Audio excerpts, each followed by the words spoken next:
sa lahat. Hello, good evening. Nag-drive ka kayo. Nagpunta ko galing po sa may Pantalan po mga ma'am.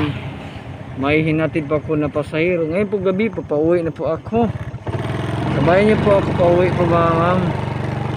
Huwag kayo magtataka, baka mataka kayong madilim kasi gabi ngayon. At ilaw ko talaga ng umulan, makita. So kita ko sa inyo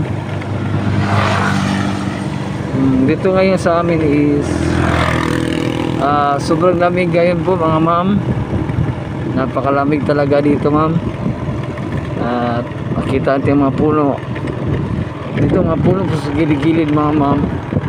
Sobrang lamig talaga, ma-feel mo talaga mga ma'am ang kalamig dito sa amin mga ma'am. Kasi hindi naman po ito tulad sa syudad na punong-puno ng mga bahay.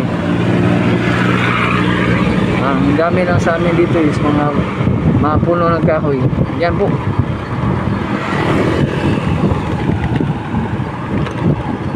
Ang pasahero ko kasi mang kinundog kanina patungo ng ferry boat at nagpatid po sila patungo ng Davao. So hinati ko kanina po.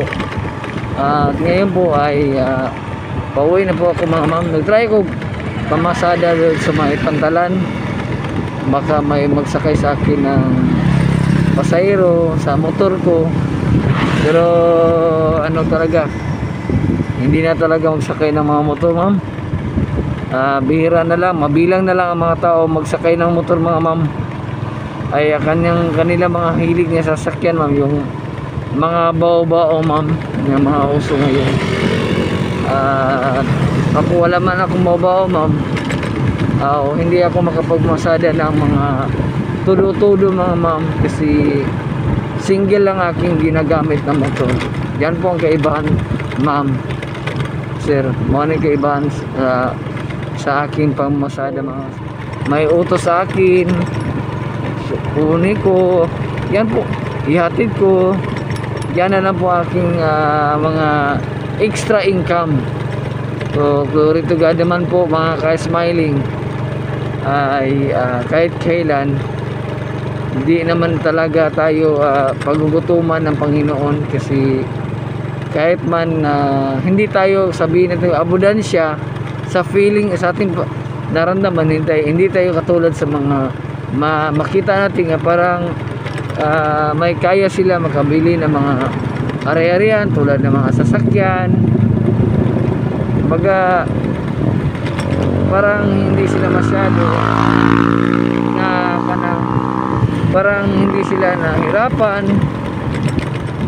Kasi ang buhay namin natin dito mga kasmay, sa amin po dito, buhay namin is na kami is mga magulang ko kasi is na hindi po kami simula sa mga rich, baga may kaya. Pero sabi ng linya raw sa mga mahihirap. Pero sa akin mga ma'am, hindi ko maniwala. Kasi mayroon man habang kasi na may buhay ay pwede natin may paangat ang ating sarili. Sabi nila minsan, wag daw mag-asa lagi, wag daw mag-isip na yumaman pa daw tayo, yumaman para mangarap ang mahimong magiging mayaman. Kasi nalinya kami daw sa mahirap. Pero hindi ko maniwala yan.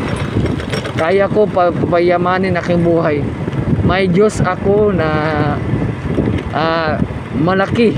May Diyos ako na kaya akong payamanin niya. Pero kung mayroon pa man tayo mga pagkukulang sa Panginoon, yan po ang dahilan sa mga requirements na kulang pa man tayo, hindi pa natin matanggap na katulad ng mapayaman agad tayo. Kasi marami pa tayong pagkulang sa Panginoon. Pero kung makumpleto natin at mapasaya ang Panginoon sa ating mga gawa, sa ating buhay, yan po magsimula nga yumayaman ang tao mga ka-smile. Mga ka-smile, may Diyos tayo na kaya Kaya niya lahat-lahat. Walang imposible sa Panginoon, mga kasamaling. Kaya niya nga papayamanin tayo basta sa kalooban niya ay naging nasunod tayo at saka nasiyahan ng Panginoon sa atin. So mga kasmiling, ito po at matutulog na po ako ngayon. Matutulog na po ako ngayon, mga kasmiling, kasi ang oras ngayon is muntik na mag alas 10, muntik na mag 10 PM ng gabi.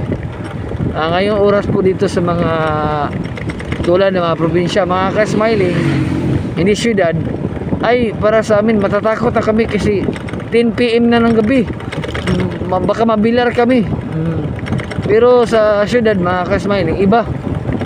Ang 10 PM para pang ang 10 PM o 11 PM parang 9 AM pa o 8 PM pa sa syudad. Kumbaga iba.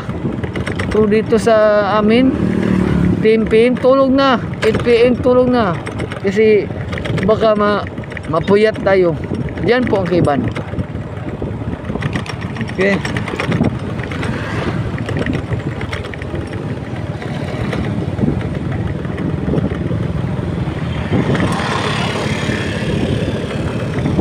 Okay, mga kasmiling. So ito na muna aking share na video, mga kasmiling. Ay napabahagi lang ako sa mga buhay natin, kung ano po ang aking buhay pamasada. So di na ko tagal. Salamat po sa lahat sa pagsubaybay. Ako naman yung lingkod, Mr. Smiling Samal. Kita pa rin tayo next. Bye bye, God bless you. Bye bye, God bless you.